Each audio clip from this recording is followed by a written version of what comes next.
Hey guys, and welcome to the Emerald Gore Society's game basement. I'm Faceless Mike, and this is going to be my first shot at giving a bit of a walkthrough on an intro to some of these games. I'm going to do a little bit of a playthrough of some of them, keeping it nice and short, and giving it kind of a short video review. So, right now we've got Camp Sunshine. As we wrote on the EGS before, Camp Sunshine is a 16-bit, blood-soaked horror RPG that pits you as a seemingly hapless teenager who was dropped off at summer camp. He wakes in the middle of the night to discover blood everywhere and a rampaging killer on the loose, dressed in a mascot costume. It's up to you to piece together the puzzle and relive the past of the summer camp slasher in order to put a stop to the night of terror. Right at the moment, this game's going up on Steam for about $9 to $10. I'm not too sure what it is in US dollars and euros. And you can check them out on Facebook at facebook.com/Camp Sunshine Game. Now, the guys were nice enough to send us over a copy here to check out. I was meant to get to review it before, but we've been so up the walls I never got the chance to. And it's very much one of those old school games. It puts you in the mind of the old Super Nintendo Mega Drive days. Not quite back as far as the NES, but it's very much one of those exploration games. Anyone that played the good old Friday the 13th on the NES will be familiar with the concept, even though it's a bit more top-down Pokemon-y style graphics, but it's still quite entertaining. The idea is you have to try figure out what's going on while still avoiding the slasher. Very similar to a lot of games at the moment out, like Outlast or Slender, some of those old horror games. It very much runs on the idea that you're trying to wander around and figure things out with your flashlight and trying not to get caught, which is quite entertaining, but I really like the way this is done. It's a unique control system. It's set in the old school way. At least that way you don't need a super powered PC to run it, and it's just quite entertaining to take a look at. And you can see in the graphics here, it's quite nice and easy to go. You'll have to pardon me here. I put the banner down at the bottom of the screen and my icon on the left. Or fix that later on during my playthrough, so I'll fix that through. So I'm not going to be playing too long of this anyway today. This is a little bit that I done earlier on, and we kind of ended it abruptly because, well, apparently I need to get a new gaming rig. So either way, one or the other. Here's the control system. Easy layout for whenever you're using a keyboard and mouse or a controller. For games like this, I prefer to take a shot at a controller because it's, I don't know, it just feels more comfortable. As a bit of a console kiddie back in my day, I still prefer the feel of a controller in my hand than using mouse and keyboard, but you know, there's certain games mouse and keyboard are just superior. But we won't get into the PC Master Race crap at the moment here. Anyway, you see these guys going along with the text at the bottom, and the story actually gets kind of interesting when you're getting into it. I really like the way they've done that. They choose to not go for voice options. I know it seems like cheap just using text, but it gives you more an immersive feel. You know, it also makes the game smaller and easier to run, and the inevitable, as the guys are talking about it, porting it over to PS4 and Xbox One and whatnot, it'll make this a lot easier of a go over. Keep it nice, cheap, easy to go over. Here's me trying to figure out what the buttons do. It'll make it go over nice and sweet, and yeah, it'll be something quite interesting to see. It's been quite successful on Steam so far. I'm just wondering if they'll get as far as being able to bring it to consoles. I like this nice little gore. What's that? Chiptune gore? Chibi gore, if you want to call it? I don't know. I just really fell in love with the art style of this game when I seen it, and it brought me back to the old school days with more modern stuff. Nowadays you kind of don't get that nostalgia feel anymore. Yeah, I know, there is nostalgia games out there, but you don't quite get that nostalgia feel like you used to.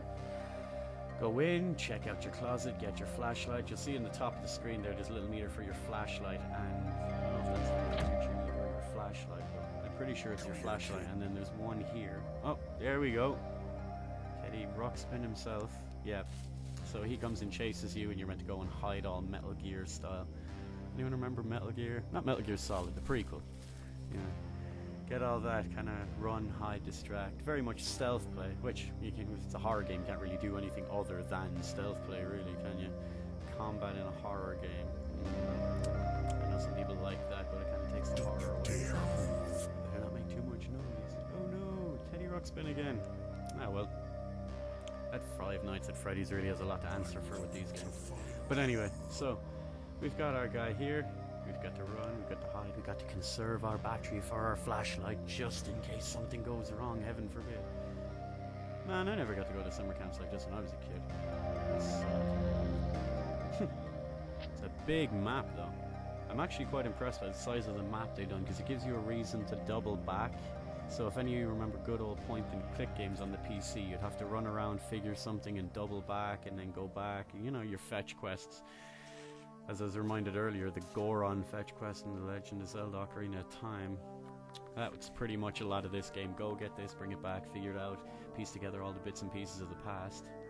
And here wouldn't be a good old horror game without a lovely flashback. Let's get the thing we get here. Yep. So we've got the nice flashback, 20th of June 1964. Okay, I've seen enough horror movies. Without finishing the game, let's take a guess.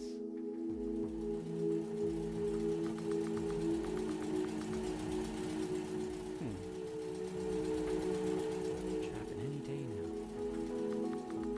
Aren't they the cute couple?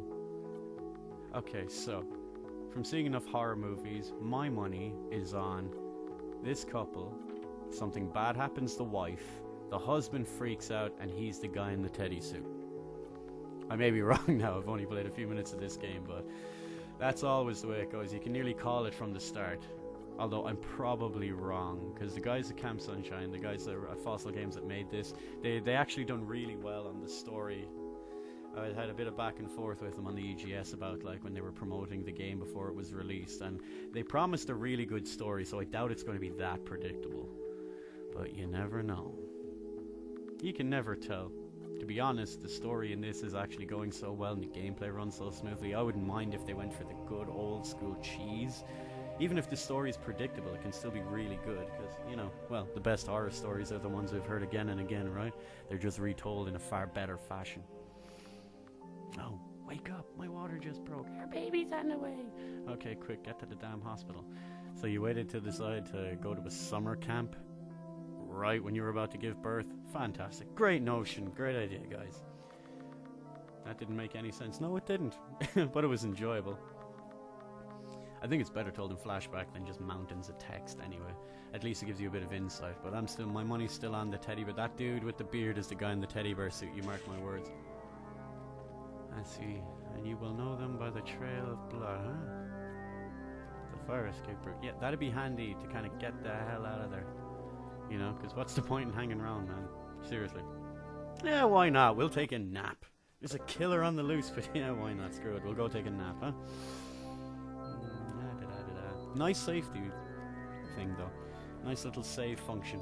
I like games that remind you to save. We've all been spoiled with too many autosaves lately. I've been noticing when I've been playing games myself and I die, that I kind of like, oh, oh crap, this game doesn't have an autosave. I must remember to save again. We've been too spoiled with it lately. That's what I noticed when you're in The Witcher or any games like that. Remember, save often rather than dying. I remember that the last time I saved was an hour and a half ago. Now here's a bit where the game started to drop a bit of frame rate. Now don't judge that on the game. Now my PC started to give out here a little bit. I think I need to upgrade a few things and make sure some background things are shut down and I'm going streaming a bit of a game, but this is a bit of a glitch I was having at the moment. Don't judge the game on that. It runs perfectly smooth. It fixes itself up in a minute because this potato I'm running things on just doesn't seem to want to go with it now, does it? Yeah. I like the way each cabin's its own separate thing instead of auto-tunes into it. Huh, watch this guy. Hey, there's dead bodies everywhere. Finally, they sent someone to help. Have you come about the heating? Yeah, mate. Yeah, you didn't notice no one's bothered to check in on you, no? There we go, not a spoiled little rich kid, although there's some really, really funny throwbacks to some modern people that complain about everything with first world problems on here. I like their little nods and smiles to all these things.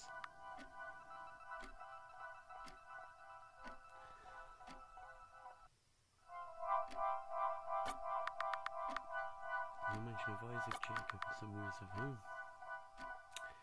Diary page, huh? He'll only give us the diary page if we fix the heating. Let me guess. Yeah, of course.